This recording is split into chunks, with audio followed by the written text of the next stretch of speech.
कहानी के शुरुआत में एक अंधेरे जेल के अंदर एक आदमी बैठा हुआ दिखाई देता है जिसका नाम ली है। उसके सामने एक कागज का टुकड़ा है और वो अपने हाथ से बहुत ही बारीकी से एक नकली स्टैंप तैयार कर रहा है। ये ली कोई मामूली कैदी नहीं है, बल्कि वो एक बहुत ही स्किल्ड आर्टिस्ट है। वो जेल के अंदर से किसी को एक लेटर भेजना चाहता है, लेकिन प्रॉब्लम ये है कि लेटर भेजने के लिए जेल के पोस्टमैन को $10 देने होंगे और ली के पास तो $1 भी नहीं है। इसीलिए वो अपनी अनबिलीवेबल स्किल का इस्तेमाल करके खुद के हाथ से एक नकली स्टैंप बना लेता है और ये स्टैंप इतना परफेक्ट होता है कि कोई चाहकर भी असली और नकली का फर्क नहीं पकड़ पाएगा। इसके बाद जब पोस्टमैन आता है तो ली उसे लेटर देना चाहता है, लेकिन पोस्टमैन $10 की डिमांड करता है। ठीक उसी वक्त सामने वाले सेल में मौजूद एक बुढ़ा कैदी अचानक बीमार होने का नाटक करके चिल्लाना शुरू कर देता है। इसकी वजह से पोस्टमैन का ध्यान भटक जाता है और ली इसी मौके का फायदा उठाकर अपना लेटर चुपचाप उसके बैग में डाल देता है। अब ये लेटर वो किसे भेज रहा है और क्यों भेज रहा है, ये हमें मूवी के एंड में पता चलेगा। इधर कुछ देर बाद पुलिस आकर ली को जेल से बाहर निकाल ले जाती है। यहाँ हमें पता चलता है कि ली इतने दिनों से थाईलैंड की एक जेल में बंद था और अब हांगकांग पुलिस के इंस्पेक्टर हो उसे अपनी कस्टडी में ले आए हैं। इंस्पेक्टर हो उसे इंट्रोगेशन रूम में बिठाकर एक एक करके उसके खिलाफ लगे सारे चार्जेस पढ़ना शुरू करते हैं। पहला इल्जाम है नकली नोट बनाना। इसके अलावा 2 साल पहले कनाडा के एक हाईवे पर सेंट्रल बैंक की एक गाड़ी पर उसने हमला किया था, जहाँ लगभग 7 गार्ड्स की जान चली गई थी। सिर्फ इतना ही नहीं, इसके बाद शहर में और भी कई अटैक्स हुए थे। पुलिस को शक है कि इन सब के पीछे एक इंटरनेशनल गैंग का हाथ है और ली पर इन सब घटनाओं में सीधे तौर पर शामिल होने का आरोप है। लेकिन ली हमेशा की तरह सारे आरोपों से इनकार करता है। वो बार बार एक ही बात कहता है कि इन सब का मास्टरमाइंड पेंटर नाम का एक बहुत बड़ा माफिया है। हालांकि इस पेंटर का असली नाम क्या है या वो कहाँ मिलेगा, इसके बारे में वो कोई जानकारी नहीं दे पाता। आज भी इंस्पेक्टर हो के सामने पेंटर के बारे में उसके मुंह से कोई काम की बात नहीं निकलती, बल्कि उसके चेहरे पर जबरदस्त खौफ दिखाई देता है। वो रोते हुए कहता है कि पेंटर उसे ढूंढकर मार डालेगा, इसलिए उसे जितनी जल्दी हो सके वापस जेल भेज दिया जाए। इसके बाद पुलिस उसके ब्लड और हेयर सैंपल्स कलेक्ट करके क्राइम स्पॉट पर मिले डीएनए से मैच करती है और रिजल्ट में हर एक सैंपल ली के साथ पूरी तरह मैच हो जाता है। इसका मतलब है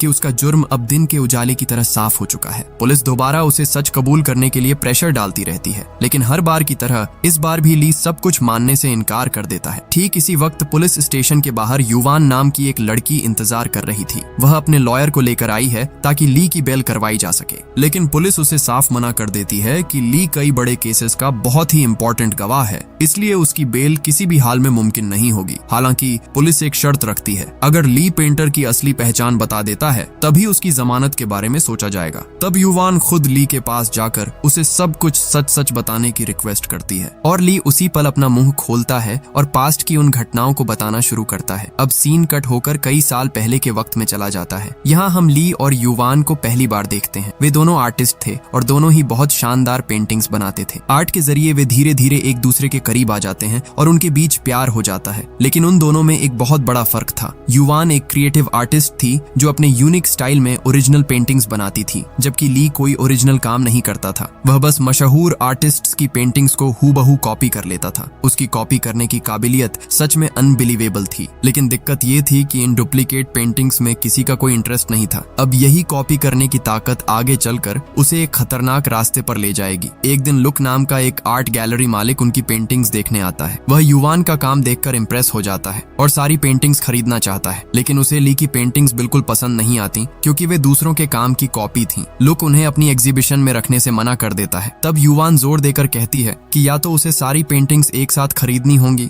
वरना वह एक भी नहीं बेचेगी। लुक के जाने के बाद ली युवान से कहता है कि तुम मेरी फिक्र मत करो, मेरी सारी पेंटिंग्स टोक्यो के एक आदमी ने पहले ही खरीद ली हैं। लेकिन कुछ देर बाद युवान को समझ आ जाता है कि ली झूठ बोल रहा है, उसकी एक भी पेंटिंग नहीं बिकी थी। असल में ली चाहता था कि उसकी वजह से युवान के करियर में कोई रुकावट न आए। खैर, एग्जीबिशन वाले दिन युवान अपनी पेंटिंग्स के बगल में चुपके से ली की एक पेंटिंग रख देती है। सब लोग काम की तारीफ कर रहे थे, तभी एक आदमी आकर ली की पेंटिंग का मजाक उड़ाने लगता है। उसका यह बर्ताव देखकर युवान को इतना गुस्सा आता है कि वह उसके ऊपर पानी फेंक देती है। हालांकि एग्जीबिशन खत्म होने पर ली खुद जाकर उस आदमी से माफी मांगता है। तब वह आदमी हंसते हुए कहता है कि वह तो बस मजाक कर रहा था ताकि ली उससे अकेले में मिलने आए, क्योंकि पूरी एग्जीबिशन से उसने जो पेंटिंग खरीदी थी वह ली की ही थी। इसके बाद एक रेस्टोरेंट में बैठकर वे काफी देर तक बात करते हैं। वह आदमी अपना इंट्रो पेंटर के तौर पर देता है। हाँ, यह वही पेंटर है जिसका नाम ली बार बार पुलिस को बता रहा था। पेंटर ली की तारीफ करते हुए कहता है कि किसी भी तस्वीर को इस तरह कॉपी करना कोई छोटी बात नहीं है। वह सीधे ऑफर देता है कि तुम्हारा यह टैलेंट मेरे बहुत काम आएगा। अगले दिन ली पेंटर से मिलता है और कहता है कि वह उसका कोई भी ऑफर मानने को तैयार है। पेंटर हंसते हुए उसे अपनी टीम में वेलकम करता है, लेकिन ली को जो काम करना होगा वो सुनकर उसके पैरों तले से जमीन खिसक जाती है। पेंटर उसके सामने $1 थमाकर कहता है कि तुम्हें इस नोट को हूबहू तैयार करना होगा। इसका मतलब है कि वो ली को सीधे सीधे जाली नोट बनाने का ऑफर दे रहा है। ली तुरंत बुरी तरह भड़क जाता है और उसके प्रपोजल को ठुकरा देता है। तब पेंटर बताता है कि उसका असली नाम सैंग है। पिछले 3 जनरेशन से वे जाली नोट छापने का बिजनेस कर रहे हैं, लेकिन आज तक किसी को जेल नहीं जाना पड़ा क्योंकि वो ये सारा काम बहुत ही सावधानी से करता है। अब सवाल यह है कि क्या ली आखिर में इस खतरनाक ऑफर के लिए राजी होता है? पेंटर तब ली को समझाने लगता है कि ये जो नया डॉलर छापा गया है इसमें मौजूद तस्वीरें और लेटर्स का पैटर्न इतना कॉम्प्लिकेटेड है कि हाई क्वालिटी के महंगे प्रिंटर्स भी उसे ठीक से प्रिंट नहीं कर सकते। इसलिए यहाँ ली के हाथों की उस अनबिलीवेबल स्किल की जरूरत होगी और ली का काम देखकर ही पेंटर उसे इस ऑफर के लिए राजी करना चाहता है। ली पहले तो मना कर देता है, लेकिन अपनी खराब माली हालत के बारे में सोचकर आखिरकार मान जाता है। उस वक्त युवान एक एग्जीबिशन के लिए अमेरिका जा रही थी, इसीलिए ली उसे कुछ भी बताए बिना चुपचाप वहाँ से निकल आता है। इधर पेंटर उसे प्लेन से कनाडा ले जाता है। वहाँ वो ली को अपनी पूरी टीम से मिलवाता है। इस टीम में जाली नोट बनाने में 20 साल का एक्सपीरियंस रखने वाले कुछ उस्ताद लोग हैं। हर कोई किसी न किसी काम में बिल्कुल एक्सपर्ट है। वे सब मिलकर जाली नोट बनाने का एक बड़ा प्लान तैयार करने बैठते हैं। यहाँ हमें समझ आता है कि अमेरिकन डॉलर को कॉपी करना कोई बच्चों का खेल नहीं है। हर US डॉलर पर बेंजामिन फ्रैंकलिन की एक फोटो होती है और यह फोटो कई बारीक लेयर्स के जरिए बनाई जाती है। फ्रैंकलिन के कॉलर पर छोटे छोटे लेटर्स में यूनाइटेड स्टेट्स ऑफ अमेरिका लिखा होता है। अब नए नोट्स में अमेरिकन सरकार ने और भी कई सिक्योरिटी लेयर्स जोड़ दी हैं, जिसकी वजह से बारीक पेंटिंग या एडवांस प्रिंट के बिना इस नोट को कॉपी करना बिल्कुल नामुमकिन है। सिर्फ इतना ही नहीं, नोट्स में एक खास इंक का इस्तेमाल किया गया है जो एक तरफ से देखने पर पर्पल और दूसरी तरफ से देखने पर गोल्डन दिखाई देती है। इस चीज को मोर इफेक्ट कहा जाता है, यानी इंक में एक कलर चेंजिंग इफेक्ट है। इसका मतलब है कि इस नोट को बनाने के लिए उन्हें असली पेपर और यह खास इंक दोनों का जुगाड़ करना होगा। अब पेंटर की पूरी टीम इन प्रॉब्लम्स के सॉल्यूशन पर दिमाग लगाने लगती है। सबसे बड़ा चैलेंज था वाटरमार्क लगाने का काम। इसके लिए वे पुराने चाइनीज आर्टिस्ट्स की टेक्निक फॉलो करके 3 अलग अलग लेयर्स पर पेंट करने का प्लान बनाते हैं। सबसे बीच वाली लेयर पर बहुत ही बारीकी से वाटरमार्क सेट किया जाएगा और ये पूरा काम ली को अपने हाथों से पूरा करना होगा। अब मेन काम शुरू करने से पहले ली कुछ प्रैक्टिस नोट्स तैयार करता है। वो इतने परफेक्ट तरीके से नोट ड्रॉ करता है कि टीम के सभी लोग उसका काम देखकर पूरी तरह से हैरान रह जाते हैं। इसी तरह कुछ दिन प्रैक्टिस करने के बाद वे अचानक ईस्टर्न यूरोप चले जाते हैं। वहाँ एक नीलामी में पुराने बैंक नोट छापने की मशीन बिक रही थी और वे उसे खरीद लेते हैं। अब सवाल आता है कि असली बैंक नोट जैसा कागज कहाँ से आएगा। तब पेंटर एक कमाल की जानकारी देता है। वो बताता है कि USA सरकार जिस कागज से नोट छापती है, ठीक उसी क्वालिटी के कागज से वे टेलीफोन डायरेक्टरी भी तैयार करते हैं। बस ये बात सुनते ही वे उस डायरेक्टरी के छापे खाने में जाकर मालिक से सीधे 500 टन पेपर खरीद लेते हैं। अब इन पेपर्स को लेकर ली के डिजाइन के हिसाब से जाली नोट छापने का काम शुरू होता है। नीलामी से खरीदी गई उस विशाल मशीन में नोट पर नोट छपने लगते हैं और ये नोट देखने में बिल्कुल असली नोट जैसे ही लगते हैं। लेकिन एक बड़ी प्रॉब्लम अभी भी बाकी थी और वो थी कलर चेंजिंग मोर इफेक्ट। इसके लिए जो खास इंक चाहिए वो सिर्फ सरकारी दफ्तरों के पास ही मिलती है और इस इंक को हासिल करने के लिए पेंटर एक खौफनाक प्लान बनाता है। खैर, पेंटर अपनी टीम के साथ सेंट्रल बैंक की एक गाड़ी पर सीधा हमला बोल देता है। उस गाड़ी में उस कलर चेंजिंग इंक के कई बैरल थे और पेंटर उन्हें ही लूटने आया था। अब न चाहते हुए भी ली को इस काम में उसके साथ जाना पड़ता है। गाड़ी छीनने की कोशिश के दौरान गार्ड्स गोलियां चलाना शुरू कर देते हैं और जवाब में पेंटर की गैंग भी पलटवार करती है। इस भीषण गोलीबारी के बीच बेचारा ली बुरी तरह फंस जाता है। तभी एक गार्ड अचानक ली की तरफ बंदूक तान देता है, लेकिन ठीक उसी वक्त पेंटर आकर उस गार्ड को गोली मारकर खत्म कर देता है। इसके बाद पेंटर बम फेंककर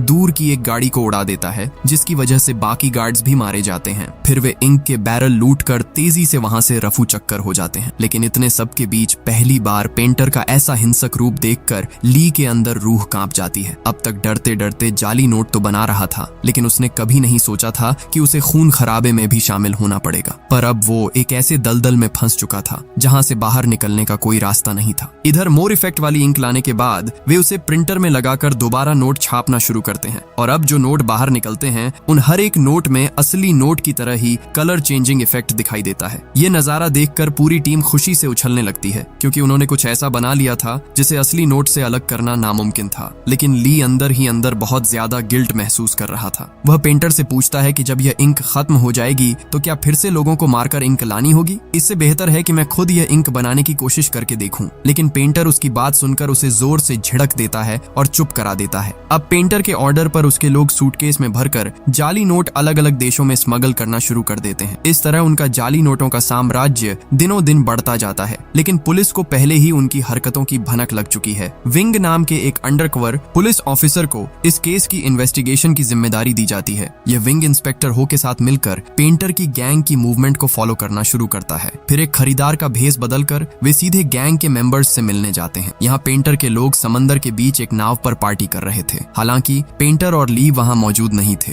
विंग वहाँ से सब कुछ ऑब्जर्व करता है और फिर निकल जाता है, लेकिन पेंटर का असली खेल तो अभी शुरू ही नहीं हुआ था। पेंटर जनरल नाम के अपने एक पुराने क्लाइंट के साथ मीटिंग फिक्स करता है। अगले दिन वह ली को साथ लेकर जनरल के घर की तरफ रवाना होता है। रास्ते में ली पेंटर को एक इम्पोर्टेंट बात बताता है। वह कहता है कि उसे एक खास किस्म के कारपेंटर के बारे में पता है जिससे मोर इफेक्ट पैदा किया जा सकता है। इसका मतलब है कि इस इंक से डॉलर बिल पर दो अलग अलग एंगल से दो रंगों का इफेक्ट लाया जा सकेगा और इसके लिए किसी को मारना नहीं पड़ेगा। पेंटर उसका यह आइडिया सुनकर काफी खुश होता है और वादा करता है कि वह ली के नाम पर एक रिजॉर्ट खरीद कर देगा, जहां वह युवान के साथ अपनी बाकी जिंदगी आराम से गुजार सकेगा। लेकिन तभी पेंटर अचानक ली के हाथ में एक बम का रिमोट थमा देता है और कहता है कि मेरे इशारे पर ही तुम्हें यह बटन दबाना होगा। इधर जनरल के घर पहुंचने के बाद मीटिंग नॉर्मल तरीके से शुरू होती है। जनरल पेंटर को अच्छे दाम पर नकली नोट खरीदने का ऑफर देता है और कहता है 6 महीने के लिए अपनी पूरी गैंग के साथ मेरे यहाँ शिफ्ट हो जाओ और मेरे लोगों को भी अपने जैसा परफेक्ट नकली नोट बनाना सिखा दो। फिर जनरल हंसते हुए कहता है अगर तुम्हारे पिता जिंदा होते तो वे इस डील के लिए तुरंत मान जाते। यह बात सुनते ही पेंटर के चेहरे के हाव भाव भयानक तरीके से बदल जाते हैं। वह धीरे से कुर्सी से उठकर जनरल के पास जाता है और उसके कान में फुसफुसाते हुए कहता है 7 साल पहले तुमने ही मेरे पिता का खून किया था। यह सुनकर जनरल समझ जाता है कि पेंटर यहाँ बिजनेस करने नहीं बल्कि बदला लेने आया है। पेंटर अपनी शर्ट खोलकर दिखाता है कि उसकी पूरी बॉडी पर बम बंधे हुए हैं। फिर वह चिल्लाकर ली को रिमोट का बटन दबाने के लिए कहता है, लेकिन डर के मारे थर थर कांप रहा ली अपना हाथ तक नहीं हिला पा रहा है। पेंटर के और भी जोर से डांटने पर ली के हाथ से रिमोट जमीन पर गिर जाता है और गिरते ही उसका स्विच दब जाता है। लेकिन धमाका पेंटर की बॉडी पर बंधे बमों से नहीं होता, क्योंकि वे तो नकली थे। असल में ब्लास्ट बाहर पार्क की हुई पेंटर की गाड़ी में होता है। मतलब क्या ही बोलूं, यह आदमी अपनी गाड़ी में पूरा का पूरा बम लेकर घूम रहा था। धमाके के जोरदार झटके से जनरल के कई लोग वहीं ढेर हो जाते हैं। बाकी लोग दौड़ कर आते हैं और पेंटर पर गोलियां चलाने लगते हैं, लेकिन पेंटर दोनों हाथों में 2 पिस्टल लेकर ऐसे स्टाइल में गोलियां चलाता है कि एक के बाद एक लोग जमीन पर गिरने लगते हैं। लेकिन यह तो बस शुरुआत थी, क्योंकि जनरल भी कोई कच्चा खिलाड़ी नहीं था, पर पेंटर ने इसके लिए पहले से इंतजाम कर रखा था। उसका एक साथी दूर जंगल से लगातार रॉकेट लॉन्चर दागना शुरू कर देता है। रॉकेट लॉन्चर के हमलों से वहां सब कुछ उड़ जाता है और पूरा इलाका आग की लपटों में घिर जाता है। चारों तरफ धुएं और बर्बादी के बीच पेंटर 2 राइफलें लेकर और भी लोगों को साफ कर देता है। फिर उसके कुछ और साथी गाड़ियां लेकर आते हैं और जनरल के आदमियों को कुचलना शुरू कर देते हैं। इसी बीच जनरल के कुछ लोग जंगल में घुसकर रॉकेट लॉन्चर चलाने वाले बंदे को खत्म कर देते हैं। इन सब के बीच बेचारा ली एक कोने में दुबक कर अपनी जान बचाने की कोशिश कर रहा है। ये गोलीबारी काफी देर तक चलती रहती है। आखिर में जनरल खुद एक आर्मर्ड कार लेकर आता है और पेंटर पर सीधी फायरिंग शुरू कर देता है, लेकिन पेंटर जबरदस्त स्टाइल में कूदकर उस पर गोलियां चलाता है और गाड़ी के सही हिस्से पर निशाना साध कर पूरी गाड़ी को ही पलट देता है। इस तरह वह जनरल का भी काम तमाम कर देता है। मगर इस जंग के दौरान चिंग नाम की एक लड़की जो जनरल के लिए काम करती थी, उसकी बॉडी में आग लग जाती है। ली दौड़ कर जाता है और उस आग को बुझा देता है, लेकिन तब तक उसका चेहरा बुरी तरह झुलस चुका था। लौटते वक्त पेंटर उसे हॉस्पिटल ले जाता है और फिर धमाका करके जनरल के पूरे ठिकाने को मिट्टी में मिला देता है। करीब 1 महीने बाद चिंग धीरे धीरे अपनी चोटों से ठीक होने लगती है। पेंटर उसे एक नई आईडी और पासपोर्ट देता है जिस पर उसका नाम युवान लिखा था। ये देखकर ली को बहुत गुस्सा आता है, क्योंकि युवान उसकी प्रेमिका का नाम है, लेकिन पेंटर उसकी बात पर ध्यान नहीं देता। इस तरह नई पहचान के साथ चिंग पेंटर की गैंग में शामिल हो जाती है और धीरे धीरे ली की तरफ अट्रैक्ट होने लगती है। हालांकि ली इन सब बातों को ज्यादा भाव नहीं देता। इसी बीच एक दिन वे सब मिलकर युवान का आर्ट शो देखने जाते हैं, जहां पेंटर ली से कहता है कि उसने उसके लिए रिजॉर्ट का इंतजाम कर दिया है। अब वो युवान के साथ सुख शांति से अपनी जिंदगी गुजार पाएगा। लेकिन ली दुखी होकर कहता है कि क्या युवान को एक क्रिमिनल के खरीदे हुए रिजॉर्ट में रहना पसंद आएगा। ठीक तभी उन्हें पता चलता है कि युवान उस आर्ट गैलरी के मालिक लुक से शादी करने जा रही है। असल में ली ने काफी दिनों से युवान से कोई कांटेक्ट नहीं रखा था, जिसकी वजह से युवान ने उसका और इंतजार नहीं किया और लुक के साथ रिलेशनशिप में आ गई। यह खबर जानने के बाद ली चुपचाप गैलरी से बाहर निकल आता है और पेंटर को बताता है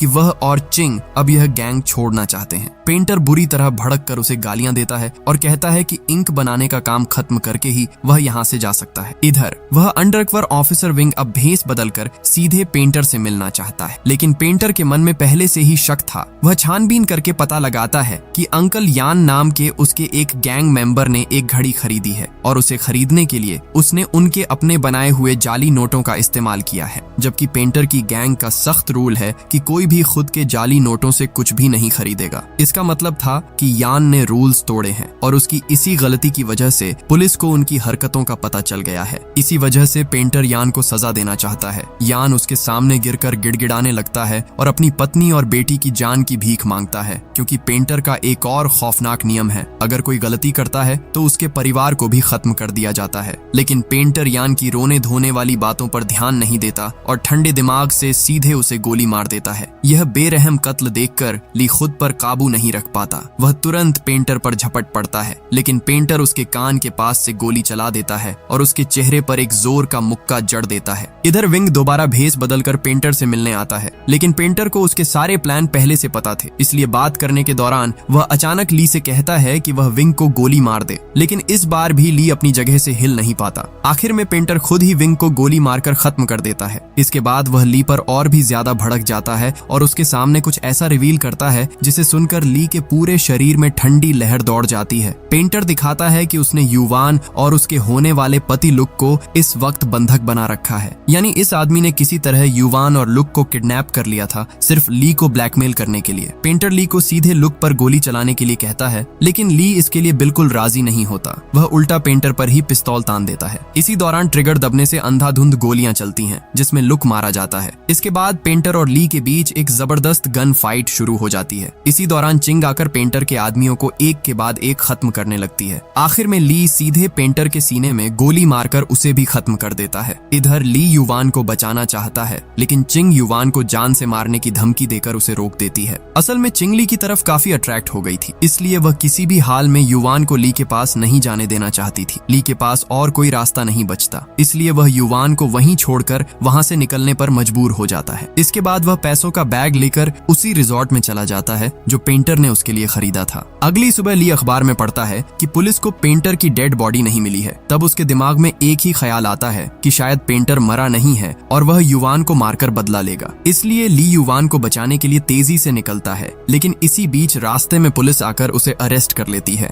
यानी इसके बाद जो हुआ वह हमने मूवी की शुरुआत में देखा था। पुलिस ली के सामने शर्त रखती है कि अगर वह पेंटर के बारे में सारी जानकारी देगा तभी उसे जमानत मिलेगी, और जिस युवान को ली छोड़कर आया था वही युवान उसे बचाने आई है, क्योंकि ली ने जेल से लेटर लिखकर उससे माफी मांगी थी। याद है मूवी की शुरुआत में नकली स्टैंप लगाकर लेटर भेजने वाली बात? वह लेटर असल में इसी युवान को भेजा गया था। इधर युवान की सलाह पर ली पेंटर के बारे में शुरू से लेकर अंत तक सब कुछ पुलिस को सच सच बता देता है। पुलिस उसे पेंटर का एक स्केच बनाने के लिए कहती है, जिसके बाद उसकी जमानत हो जाती है और पुलिस उसे एक होटल में ले जाकर छोड़ देती है। वहाँ ली युवान से माफी मांगता है और उनके बीच एक रोमांटिक पल बीतता है। ठीक उसी वक्त इंस्पेक्टर हो को पुलिस की वर्दी पहने एक आदमी दिखाई देता है, जिसका चेहरा ली के बनाए हुए पेंटर के स्केच से हूबहू मिलता है। और मजेदार बात यह थी कि वह आदमी पुलिस की वर्दी पहनकर खुद पुलिस स्टेशन के अंदर जा रहा था, इसीलिए वो अपनी टीम के साथ मिलकर उसे तुरंत अरेस्ट कर लेता है। सबको लगता है कि देश का मोस्ट वांटेड क्रिमिनल आखिर पकड़ा गया, लेकिन वह आदमी हैरान होकर चिल्लाता है, मैं क्रिमिनल कब से हो गया? मैं तो एक मामूली पुलिस कांस्टेबल हूँ। जब वह अपनी आईडी दिखाता है तो इंस्पेक्टर हो का चेहरा सफेद पड़ जाता है, क्योंकि अब उसे समझ आ जाता है कि ली ने उन सबको इतनी देर से बेवकूफ बनाया है। लेकिन यकीन मानिए, असली सच तो अभी बाकी है और ये इतना चौंकाने वाला है कि आप दंग रह जाएंगे। क्या आप अभी तक बात समझ पाए? इतनी देर से जिस भयानक पेंटर की कहानी सुनाई जा रही थी, वह पेंटर असल में कोई और नहीं बल्कि खुद ली है, जाली नोट डिजाइन करने से लेकर सेंट्रल बैंक की गाड़ी पर हमला करने और जनरल के ठिकाने पर नरसंहार करने तक ये सब कुछ उसने अकेले ही अंजाम दिया था। लेकिन खुद को बचाने के लिए उसने पुलिस के सामने बहुत ही मासूम बनकर पेंटर नाम का एक काल्पनिक किरदार खड़ा कर दिया और जिस बेचारे पुलिस कांस्टेबल को उसने गिरफ्तारी के वक्त ड्यूटी पर देखा था उसी का चेहरा उसने पेंटर के स्केच के तौर पर बना दिया। सोचिए, पूरी मूवी के दौरान हमें लगा कि ली एक मासूम आर्टिस्ट है जिसे जबरदस्ती इस जुर्म में घसीटा गया, जबकि वही इस पूरे ऑपरेशन का असली मास्टरमाइंड था। सिर्फ इतना ही नहीं, और भी भयानक सच ये है कि चीन से आने के बाद ली की युवान से कभी मुलाकात ही नहीं हुई थी। जो लड़की उसे बचाने पुलिस स्टेशन आई थी और जिसके साथ वह होटल में था, वह असल में युवान नहीं थी, वह वही चिंग थी जिसकी ली ने प्लास्टिक सर्जरी करवाकर उसे युवान का चेहरा दे दिया था। याद है, जनरल के ठिकाने पर उस जंग के दौरान चिंग का चेहरा झुलस गया था। ठीक उसके बाद ली ने उसे युवान जैसा बनवा दिया, क्योंकि वह असली युवान को कभी हासिल नहीं कर सका था, इसलिए उसने चिंग को युवान बनाकर अपने पास रख लिया। खैर, अगले दिन नकली युवान बनी हुई चिंग बुरी तरह चिढ़ जाती है। उसे समझ आ जाता है कि ली ने उसे कभी चिंग के तौर पर प्यार किया ही नहीं, वह तो बस उसके अंदर युवान का चेहरा ढूंढता रहा। इसी गुस्से में चिंग असली युवान और उसके बॉयफ्रेंड लुक को किडनैप कर लेती है और ली से कहती है, अगर तुम वाकई मुझसे प्यार करते हो तो इन्हें खत्म कर दो। तब उनके बीच गन फाइट शुरू होती है और उस गोलीबारी में लुक मारा जाता है। इसके बाद जब ली वहां से भागता है तो पुलिस उसे पकड़ लेती है, लेकिन वही चिंग फिर से उसे बचाने आती है क्योंकि ली ने जेल से लेटर लिखकर उससे माफी मांगी थी। अब यह सारा सच जानने के बाद इंस्पेक्टर हो तुरंत होटल की तरफ भागता है, लेकिन तब तक बहुत देर हो चुकी थी। होटल के सारे गार्ड्स को खत्म करके ली और चिंग पहले ही फरार हो चुके थे। अब वे दोनों समंदर के रास्ते एक बोट में बैठकर हांगकांग से बहुत दूर भाग रहे थे। लेकिन तभी चिंग अचानक एक ऐसी बात बताती है जिसे सुनकर ली का दिल टूट जाता है। चिंग बताती है कि वह जानबूझकर बोट को गोल गोल घुमा रही है और यहाँ आने से पहले उसने एक लाइटर पर बोट का नंबर लिख दिया था ताकि पुलिस उन्हें आसानी से ढूंढ ले। अब इसका कारण क्या था? क्योंकि चिंग समझ गई थी कि ली उसे कभी प्यार नहीं करेगा, वह सिर्फ उसके चेहरे में बसी युवान से प्यार करता है। यानी चिंग भी अब ली से बदला लेना चाहती है। तभी ली देखता है कि पुलिस ने उन्हें चारों तरफ से घेर लिया है। वह तेजी से बोट चलाकर भागना चाहता है, लेकिन चिंग ने बोट में पहले से ही एक्सप्लोसिव्स छिपा रखे थे। वह ट्रिगर दबा देती है और एक जोरदार धमाके के साथ पूरी बोट आग के गोले में बदल जाती है। आखिर में वह आग उन दोनों को निगल लेती है। ली की मौत के बाद इंस्पेक्टर हो असली युवान के पास जाता है। वह उसे बताता है कि उन्होंने पेंटर की पहचान कर ली है। अब युवान को तो यह पता ही नहीं था कि ली ही असली पेंटर है, क्योंकि किडनैप के वक्त उसकी आंखों पर पट्टी बंधी थी। जब इंस्पेक्टर हो उसे ली की फोटो दिखाता है तो वह कहती है, हाँ, मैं इस आदमी को जानती हूँ, ये कभी मेरा पड़ोसी हुआ करता था। इसका मतलब ये है कि ली और युवान के बीच कभी कोई रिश्ता था ही नहीं। उसका प्यार पूरी तरह से एक तरफा था और उसने कभी युवान से अपने दिल की बात भी नहीं कही थी। वह उसके लिए इतना ऑब्सेस्ड था कि वह युवान जैसा आर्टिस्ट बनना चाहता था, लेकिन उसके जैसा ओरिजिनल आर्टिस्ट बनना ली के बस में नहीं था। इसीलिए उसने अपनी कॉपी करने की जबरदस्त स्किल का इस्तेमाल करके एक गलत रास्ता चुन लिया। उसका प्लान था कि बहुत सारा पैसा कमाकर वह एक दिन युवान के सामने सिर उठाकर खड़ा होगा, लेकिन उसका वह सपना भी आखिरकार राख हो गया। समंदर के काले पानी में बिखरे हुए बोट के टुकड़े, जलते हुए कागज की राख और एक कमाल के टैलेंट का यह बेकार अंत जिससे उसने प्यार किया, वह उसे जानती तक नहीं थी, और जिसने उसे प्यार किया उसकी उसने कभी कद्र नहीं की। और यहीं पर यह कहानी खत्म हो जाती है।